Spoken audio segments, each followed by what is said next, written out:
Divisions here over the Israel-Gaza conflict. Can the King's speech turn around Tory fortunes? And artificial intelligence, can it be tamed? This is Politics Live.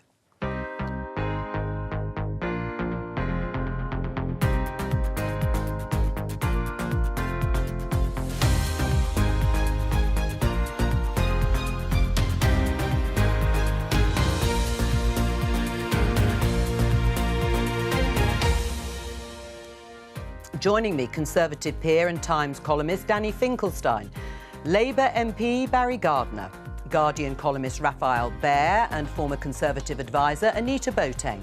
On today's programme, the ground war has begun, but as the death toll mounts, can Israel achieve its objectives? Here, the Prime Minister convenes a Cobra meeting amid security fears. And you've got state threats from Iran, you've got terrorism being accelerated by the events, and hate crime in communities. Can more of this win a general election for Rishi Sunak? There just seemed to be this sense that lots of people wanted to stop making life easy for people to use their cars, and I don't think that was right. And artificial intelligence, it's nothing to worry about. This technology can actually be the friend of the average worker.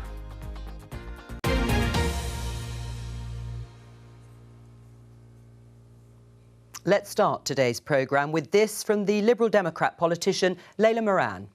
I'm a daughter of Palestine, but I am a friend of Israel. When I grieve, they grieve. I went to a vigil held by my Jewish community in the first week. I mourned the lives of Gazan children last week. And this narrative in this country that you have to be one or the other, we need to stop this now. Is she right, Danny? It is possible to be on the side of both Gazans and Israelis. Of course she's right. I mean, I think profoundly this is a battle that's about... Actually, it is about free Palestine, but I just see it differently.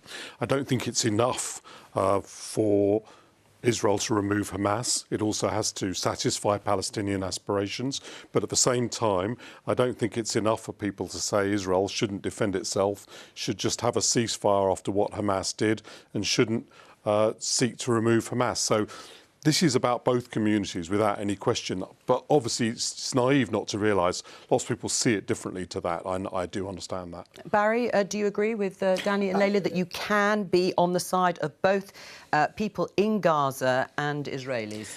Look, of course, support for a people does not necessarily entail support for their government. And we have to understand that at the base of this, there are two peoples who don't want conflict. But I think the way to achieve what Layla's talking about has been lost in the past couple of weeks with people taking sides. And it's about setting out clear principles.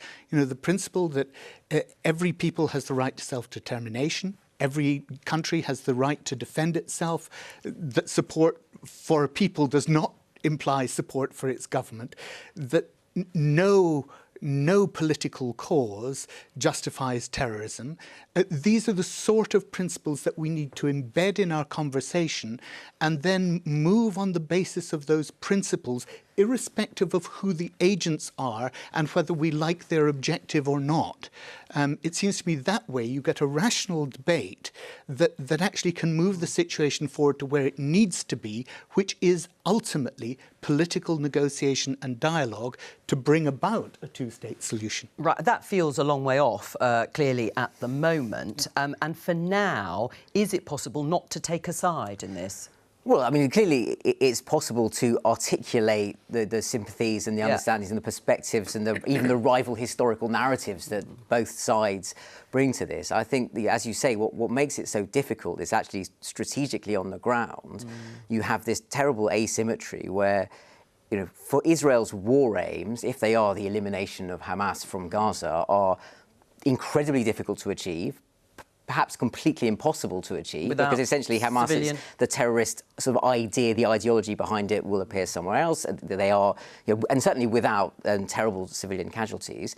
From Hamas's point of view, actually their war aims if they've probably already been achieved because they provoked Israel, and they're quite easy to continue achieving because you carry on throwing in rockets, you carry on launching terrorist attacks. So you can sympathise with Israel's ambition to root out Hamas, but believe it's strategically impossible to achieve it the way they're doing it. You can accept that Hamas can do what they've been doing, but it would be sort of morally reprehensible to agree with their strategic objective, which is the elimination of Israel. So I don't see how we get through that, by just saying, well, there's awfulness going on both sides and we have to sympathise. I don't know what the strategic thing you can offer to Israel is that gives them a political arrangement that would make them feel comfortable saying, OK, well, we won't do this the military way we're doing it now. I don't know what that looks like. Anita? Tragically. I think Raphael's right in a really important way, which is that we forget the kind of trauma of 67 and 73 and these continuous moments where Israel's security has been, manifestly and profoundly threatened. And then to have this instance again, that feeling of insecurity, I think, is, incredibly important to the dynamic here.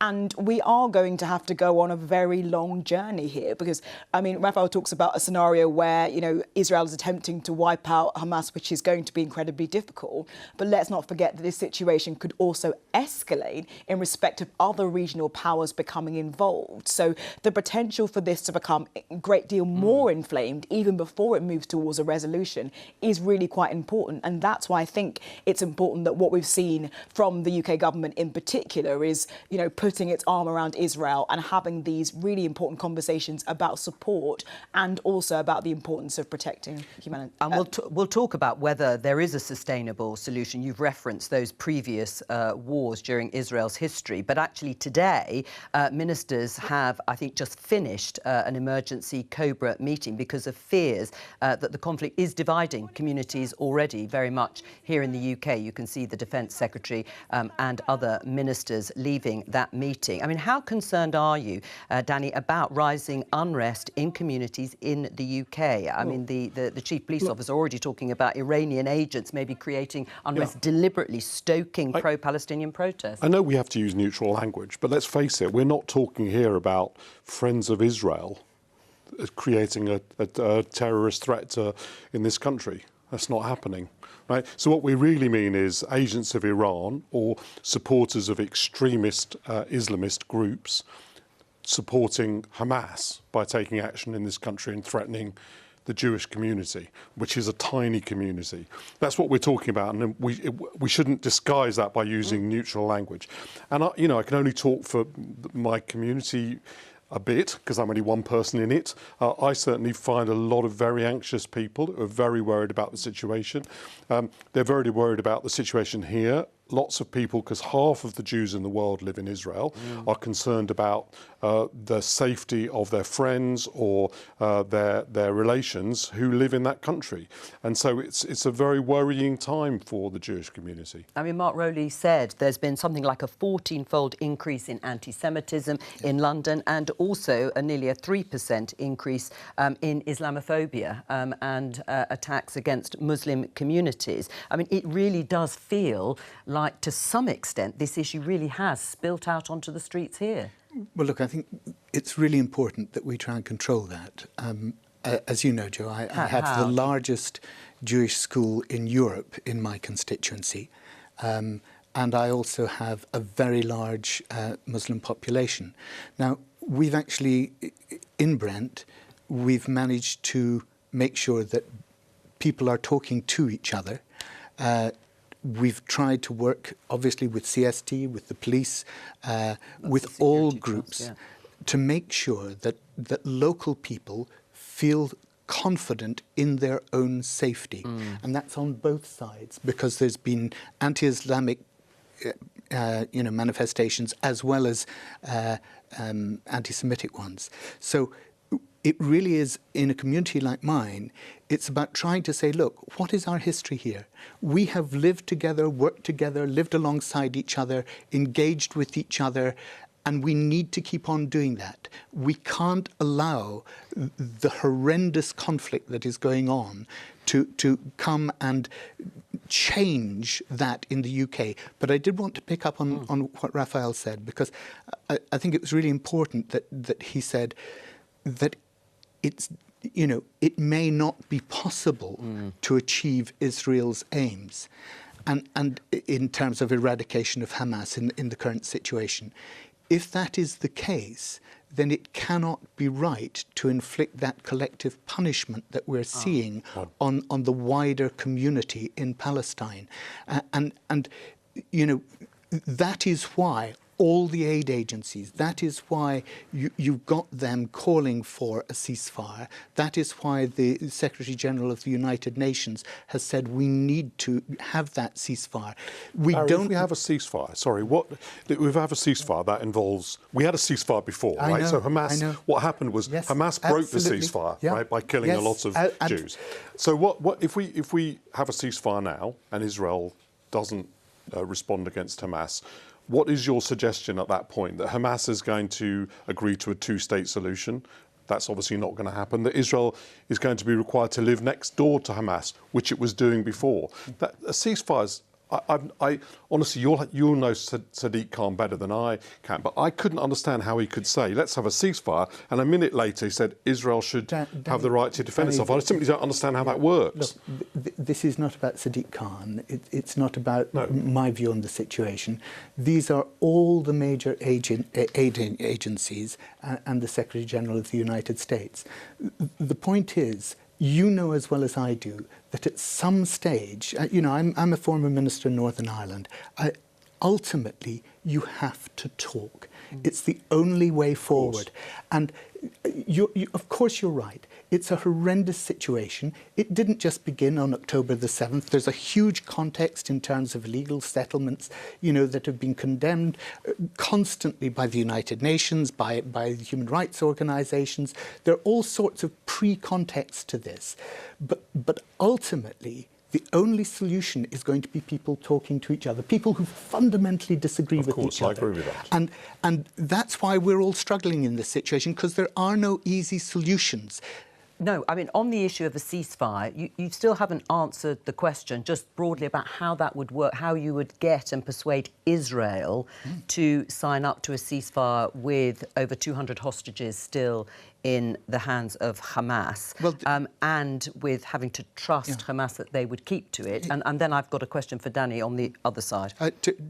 Look, I agree with you, Joe. I think it's highly unlikely that Israel would agree with the ceasefire, but I would simply say for as long as they keep on the bombardment of these civilian areas, what they're doing is they're creating the next generation of Hamas, because they're actually reinforcing that resentment, reinforcing the pain of that community. And unless we try and break through, we're not going to achieve this. Well, and that is an important point, and it does look like collective punishment. Because every point like that is true, but also the opposite of it, right? Which is, of course, it's true that you will create resentments, but you're also destroying infrastructure. And both of those things are important for Israel to take into account. At the moment, I cannot see an alternative to recommend to Israel other than that it sets about trying to make sure that Hamas cannot do what it did before, and that requires them taking military action.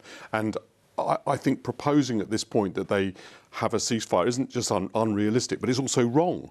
They should not. We need, the whole of the West needs for Hamas to be destroyed. But because otherwise, it is against international law to be bombing civilians. And we'll come back. That's not a statement of international law. I'm against civilians dying, obviously, but that's not a statement We'll of international law. come back to the issue of international law and whether this can be within international law, but I want to go to Gaza because we can talk to the BBC journalist there, Rushdie Abalouf.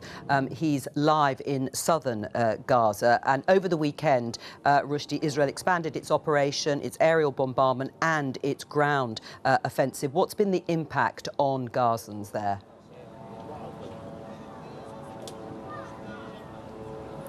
Yeah, 2/3 of the population who left their houses in Gaza City and the north, where Israel asked people to leave. They said south is safer.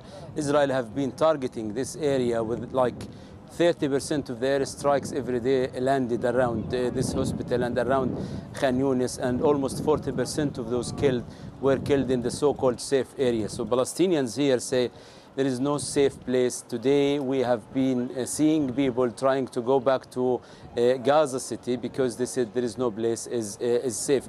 Today also a significant move.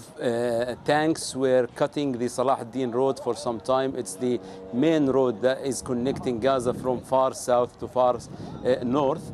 And tanks were moved from the border and then about 3-4 kilometers, and they cut this road for like an hour or 2 hours. Well, very conflicting report because communication is extremely difficult here with most of the infrastructure for communication were bombed or destroyed. So getting the information very complicated, very difficult. But I saw an ambulance driver who was able to come back from Gaza after the reports of tanks on the ground. So the road was open. Not sure if it's only for the humanitarian, like aid workers and the medical crew. But yes, I met an ambulance driver here in the hospital who was driving back from Gaza City to Khan Yunis. But it's not clear about where the Israeli tanks are. But this is the deepest infiltration or incursion close to the Gaza City since the beginning of the war. Rushdie, can you tell us exactly about the direction from the Israeli Defense Force to people or the Al-Quds hospital staff, one of the hospitals in Gaza being asked to leave and actually them finding it impossible to do so? Yeah, look, the hospital is literally about 50 meters from my house in Gaza City, which I left about two weeks ago here to Khan Yunis. The hospital itself is like a huge building, and people since the beginning of this Israeli airstrikes around the place, they have been fleeing to the hospital. So about 14,000 people are taking some of the buildings of the hospital as a refuge. Now the hospital have received like 4 or 5 times call from the Israeli officers saying that you have to evacuate. But what they said that all of the road around the hospital were damaged and movement for cars and ambulances. So the hospital is isolated. And they want them, I mean, the director of the hospital said that how can we leave? I mean, if we decide to leave, how can we leave?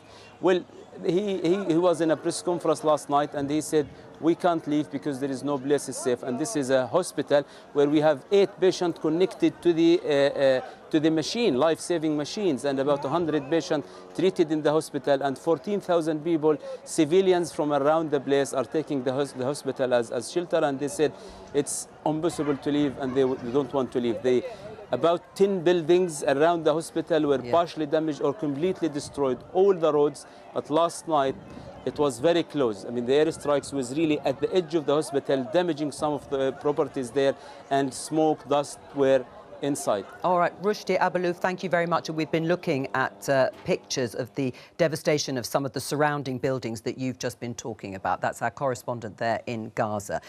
Looking at the devastation that is being meted out in Gaza and talking about international law, can Israel meet its objectives of rooting out Hamas and still stay within, broadly speaking, what people would understand international law to be about, which is not cutting off vital supplies, be it water or electricity? And the death toll, the civilian death toll, this is coming from Hamas, designated a terrorist organisation, but they are saying that it's gone beyond 8,000 and the bombardment continues.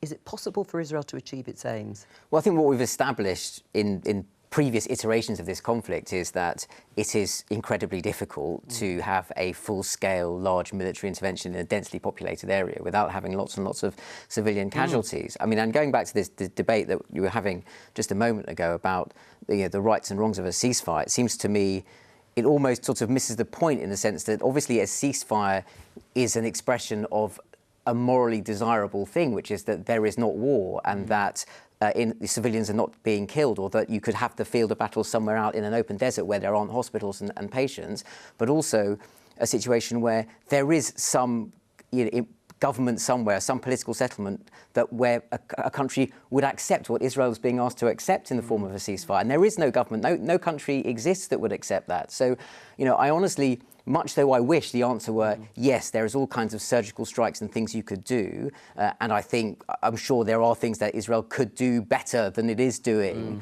But the idea that there is a sort of the solution is just to go back to the assertion of a moral desirability that there not be the war doesn't actually give you the political answer that you need on the ground. So, and I'm not a military strategist, and I don't know exactly how Israel will pursue what it's doing. But my fear, obviously, I think it's fear for a lot of people, is that ultimately, when it comes down to it, Israel's priority will be getting at Hamas. There will be civilian casualties. Israel will forfeit what international support it has over time, and we will just get deeper and deeper into this. I know that it sounds bleak, but that to me feels like the trajectory that we're on, and the fact that it doesn't have to be inevitable, but it can also be impossible to see actually a practical way of averting that. I mean, people might wonder, well, what's the difference between a humanitarian pause, in other words, allow aid to actually get into Gaza, because many of the trucks that are supposed to be coming from Egypt to the south of Gaza along the Rafah crossing, as it's called, well, that's been very, very slow. And so they are running out of those vital supplies.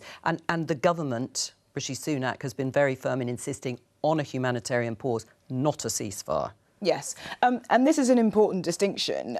So a humanitarian pause is really just about that Rafah crossing, and it's about allowing basically Israel to feel as though there is enough, time to look at make sure that anything going into Gaza is indeed about, targeting the civilian population and providing ample support and not kind of supplying anything that would kind of support Hamas.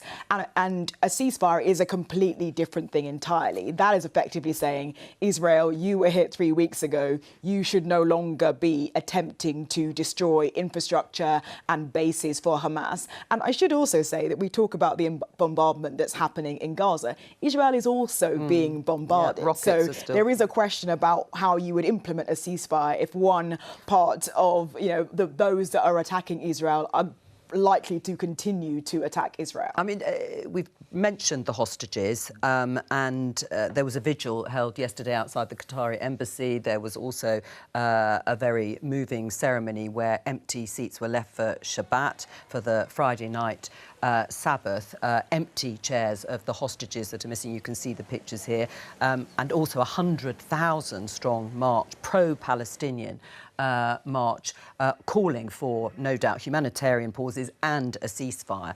But the question remains, Danny, what happens next? What happens if Israel manages to achieve broadly its military objective? It may not root out Hamas for all the reasons we've said. It's an ideology. It's not just a government. What's Israel's plan? The first thing is, they didn't tell me. No, they didn't. But what could it be? Because they're not going to want to occupy Israel, are they? They're not going to want all those... Egypt's not going to want to take all those Palestinians in permanently. So what is the... I understood what Raphael said, I think is right.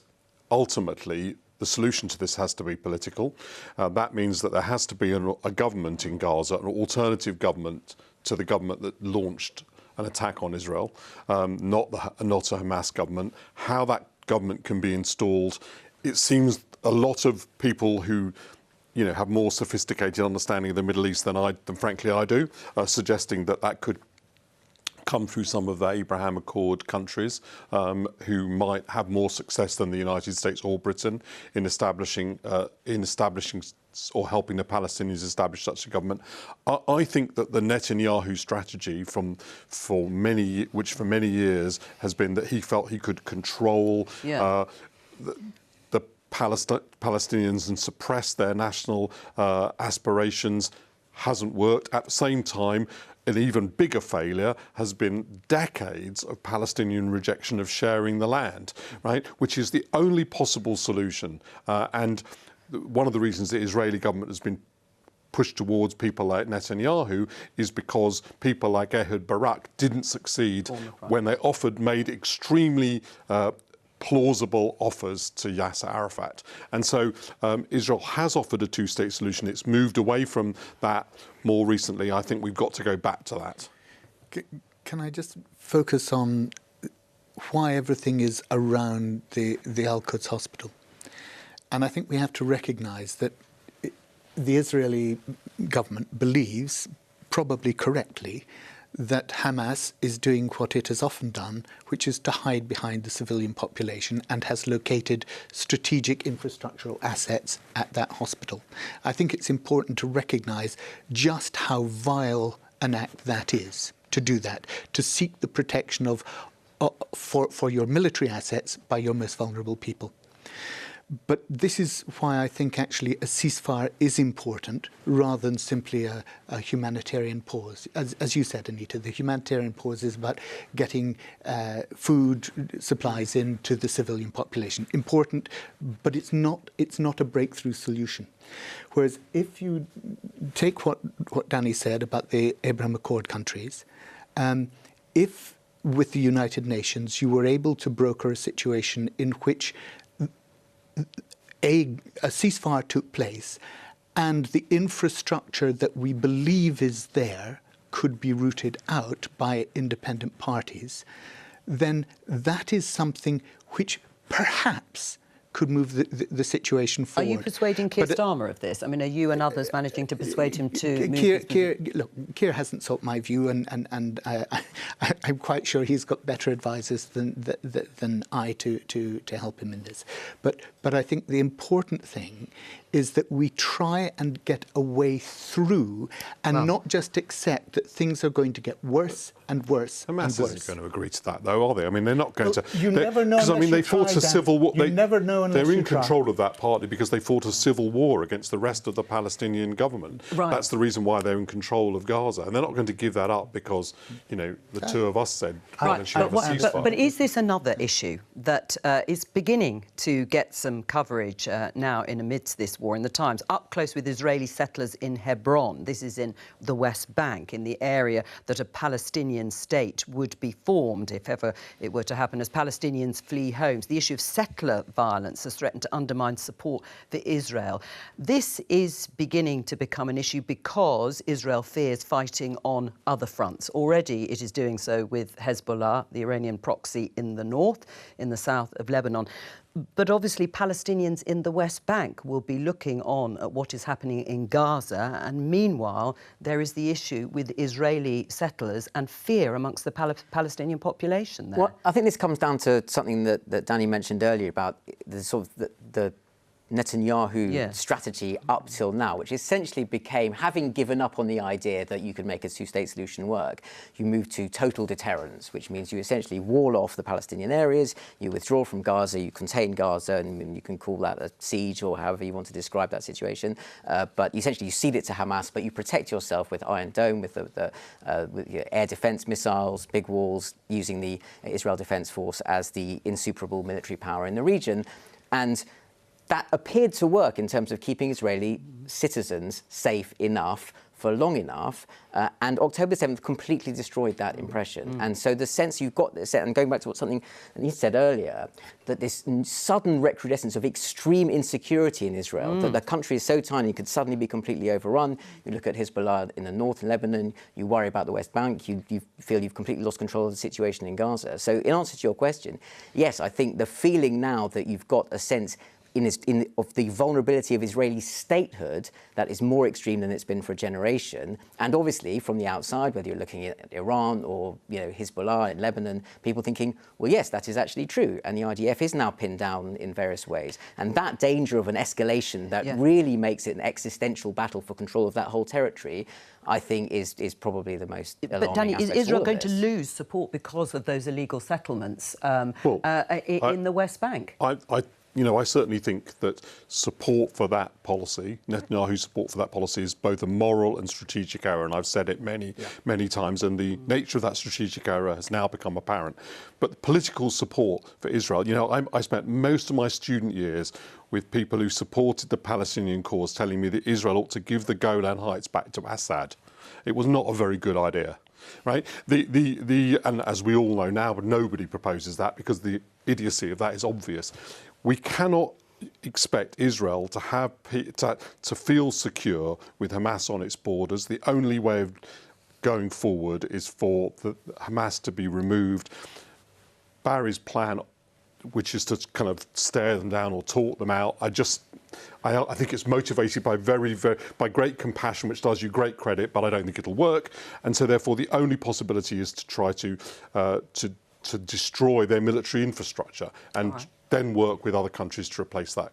administration. Let's talk about something completely different. The King's Speech is happening next Tuesday. For those with your diaries out, it will set out the government's legislative programme. There are reports that Rishi Sunak will use the speech afterwards to advance expansion of North Sea oil and gas exploration, as well as pro-car policies. Let's have a look at some of the headlines covering it ahead of time. Rishi Sunak to double down on anti-green policies in King's Speech. And this one in the Telegraph. Tories hail victory over new North Sea oil licences. Approval of 27 drilling licences will cut Britain's reliance on imports, says the Energy Secretary of State Claire Coutinho.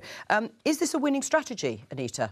Well, I think the government strategy, and certainly Sunak's strategy, is to go with his gut more, to talk about issues where he thinks that he has a break from the consensus of the past 30 years or so, he would say, around some of these issues surrounding energy, for instance, or the ways in which we have implemented net zero. So I think there is something here, which is that the public in general want to see balance and want to see that you're thinking about this not just from a what would sound good to, constituents, but actually stuff that from a policy perspective makes sense. And something like drilling for oil and gas, which is, something where when we talk about net zero, remember it's net, it is not complete zero, it is about removing carbon from the atmosphere and also producing it.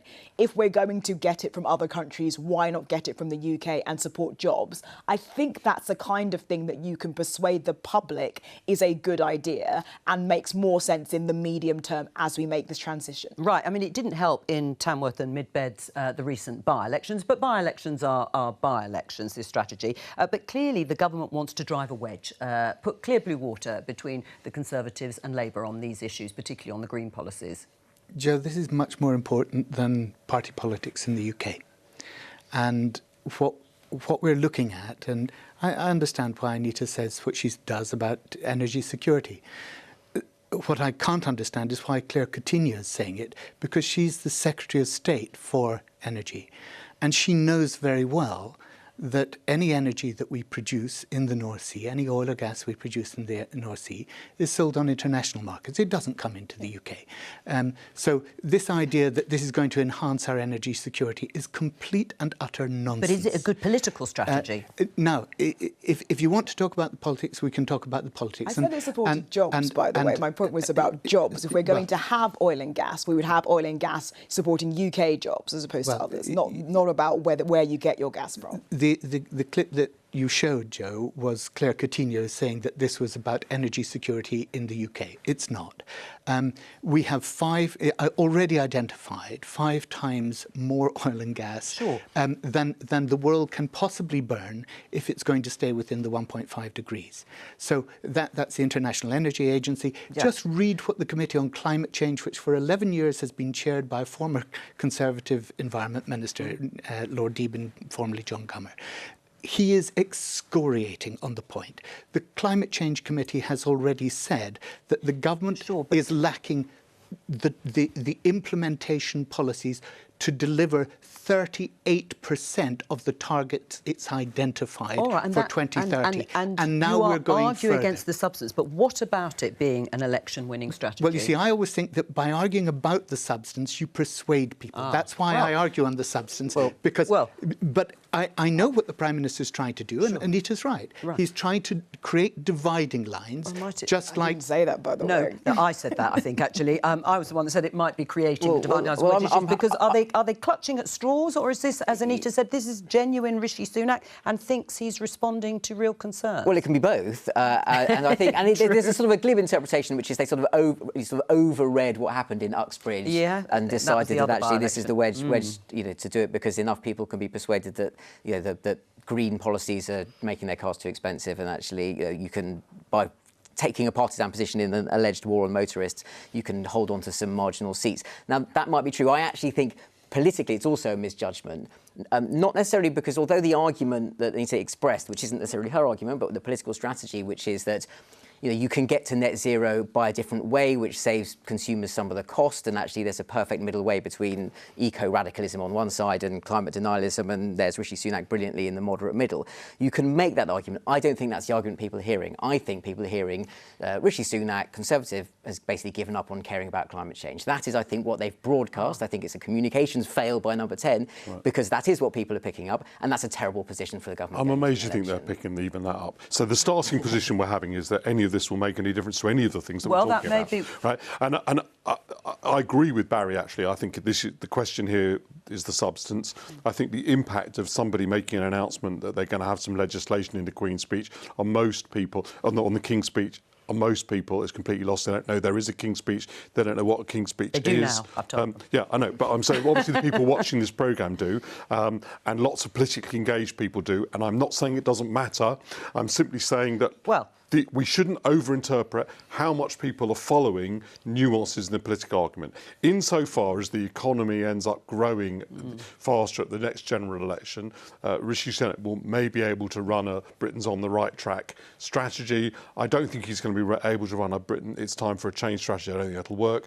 So the question, I don't think it will, but I think that we can have a discussion about whether we think this is a good idea. And good ideas will ultimately improve the lives of people, and if they improve the lives of people, that will improve the chances of the incumbent government. Right, well, I mean, you're starting a brand new podcast on how to win an election. Let's have a look at some of the other ideas that are interestingly being floated in the right-wing papers. The Telegraph, Jeremy Hunt, the Chancellor, considering inheritance tax cut in the autumn statement, and they have another story that they are briefing out a few weeks ahead of that autumn statement. Jeremy Hunt tells staff to sack diversity managers to recruit more people. Again, is this part of a sort of strategy and narrative to try and win, or at least reduce the losses? I think we see repeatedly that if you have individual ideas that people will assent to, that doesn't add up to a strategy. They have to have an overall view that the country is going in the right direction. At the moment, there's an extremely strong time for a change feeling. My view is the only thing that will alter that somewhat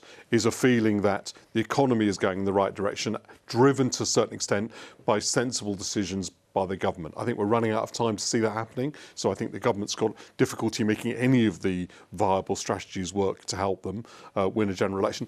In general, I'm in favour of Rishi Sunak doing the things that he thinks are the right things to do because they're good for the country. That, I think, is his best hope. Because if he's right, they are good for the country, and the country goes in the right direction, he'll be rewarded for that. Right. Is an inheritance tax cut a good idea? I wouldn't say so, but I think, let me try and say one of the things that I think was floated, which I think is a good idea. In the spirit of cross-party consensus. Michael Gove has come out with the idea of making a major bill on leasehold reform. Now, this is something which affects millions of households around the country.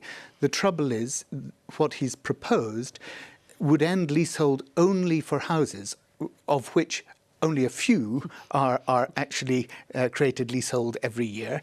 It wouldn't do it for leasehold apartments. So it's a bit of a compliment. Well, it's a mixed bag, but what it does give Parliament the first opportunity to do in 21 years is to address a fundamental problem with our housing structure and to make some real progress on that. And as long as the government is open to the bill being amended in committee, then great, let's have that debate and let's try and get some real reform into the system. Well, let's talk about artificial intelligence. Because of the summit this week, the Financial Times, how Sunak's Bletchley Park summit aims to shape global AI safety. Global political leaders and tech execs will gather this week. So all the major companies or bosses of them involved in AI will attend the summit, along with representatives from around 28 countries, including the US, China and the EU. The government's described the meeting as the first major global summit on AI safety. The headline in Politico, Anita, the odds are against Rishi Sunak's AI summit. He might just pull it off. How big a moment is this for Rishi Sunak? I mean, I think this is actually quite significant in terms of the UK, for the first time, kind of taking the global stage, so to speak. And you've got situations where you'll have, US speeches being given in London about this, attendance from China, someone probably fairly senior.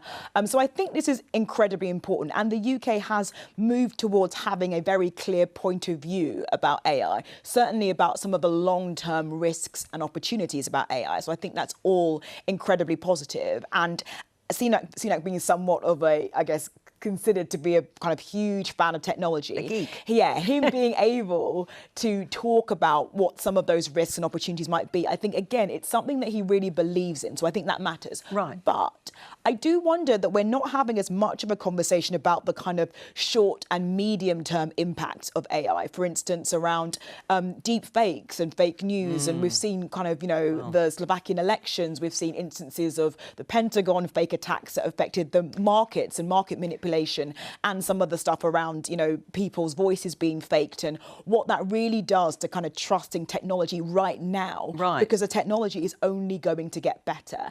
And I don't want it to become a conversation that basically only happens amongst very, very, successful and nerdy CEOs of AI companies about what AI could do in 20 years, and not about the ways in which AI can impact our lives right now, today. I think that's a really important point, because the challenge with AI is it's such a full spectrum problem. So at one level, it looks like a sort of nuclear disarmament issue, where ultimately it comes down to, can you get the US and China to sit down together and talk about who's going to control, or where will the mechanism of control and limitation of this awesome power that is being created, how's that going to work? But unlike nuclear technology, it's something that actually, very quickly, a few nerds with some decent processing capacity can do in their bedroom, and suddenly everyone's got the capacity to do deep fakes or to spread misinformation.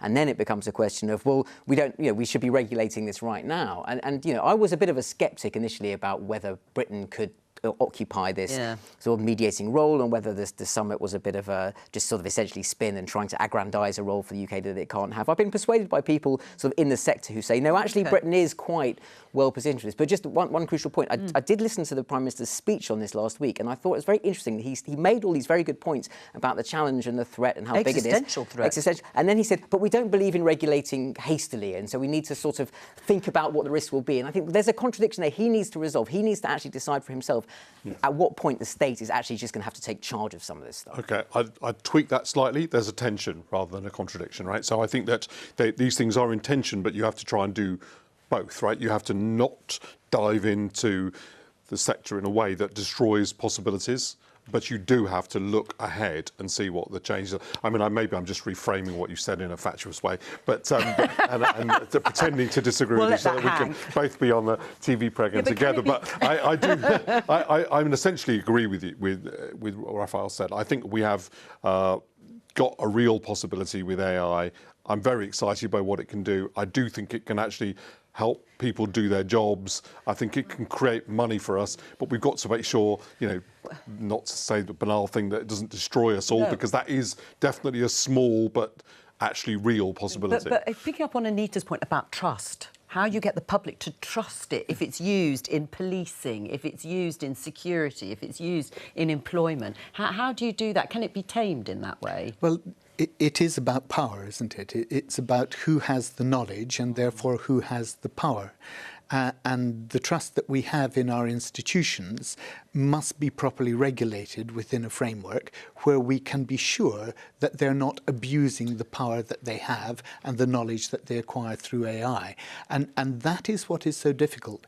And it's difficult at a very mundane level, because what we see actually with all the things that have been happening with the Metropolitan Police, that actually power is abused, authority is abused in that way, and actually making sure that we properly regulate those spheres is the job of politicians. I don't think we can say, oh, well, let's wait a bit. I think Raphael's right. We actually have to do this now.